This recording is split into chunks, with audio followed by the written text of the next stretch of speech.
À partir du moment où on a bien compris que chercher un emploi, c'était un moment rare dans une carrière et que c'était un moment à bien gérer, euh, on se dit qu'il faut professionnaliser la recherche. C'est-à-dire que chercher un job, ça devient un job. Et à partir de ce moment-là, il y a des techniques, des modes d'organisation qui permettent de s'assurer d'être le plus professionnel possible dans la recherche d'emploi. La donnée la plus importante, c'est l'organisation de son temps. Ce qu'un chercheur d'emploi investit dans sa recherche d'emploi, c'est son temps. Et donc, comment il va l'utiliser et comment il va le rentabiliser.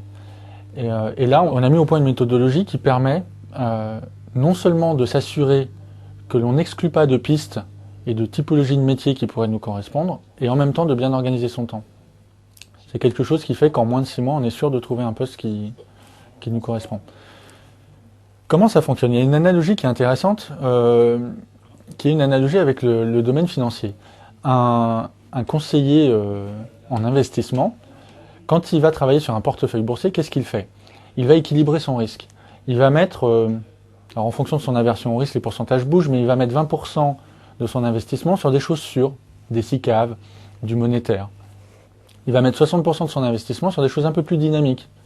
C'est généralement des valeurs connues comme, je sais pas moi, du France Télécom, du ArcelorMittal. Et il va mettre les 20% qui restent de son investissement sur du très dynamique, de la start-up internet, des paris, des choses très risquées. Pourquoi il fait ça? Parce qu'en équilibrant son risque, il se donne l'opportunité de gagner un gros pari et de faire un coup d'éclat, mais il se donne aussi l'assurance que si jamais ce coup de chance n'arrive pas, il a rentabilisé son investissement. Le chercheur d'emploi va faire la même chose. Sauf que le chercheur d'emploi, comme on l'a dit, n'investit pas de l'argent, il investit du temps. Et dans quoi il va investir du temps? Pour le financier, c'est facile. Les produits boursiers existent, ils sont référencés. Le chercheur d'emploi, lui, il va devoir passer du temps dans la recherche d'un poste. Mais quel poste? Eh bien, il faut faire cette cartographie des postes.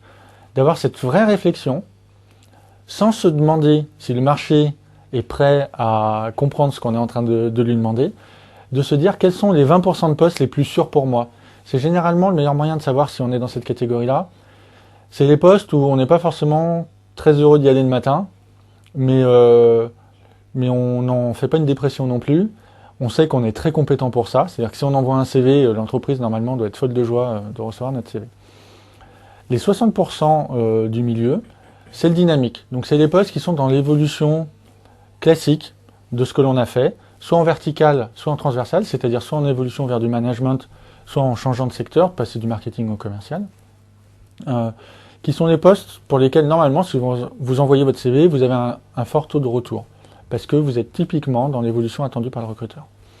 Et les 20% du haut, c'est les paris. Alors un pari, ça peut être quoi? Ça peut être une accélération forte sur un parcours. Un directeur commercial qui cherche des postes de directeur général. Mais ça peut être aussi des changements complets de direction. Un administrateur de base de données qui veut devenir orthophoniste. C'est des cas qu'on a eu, et en plus ça a fonctionné.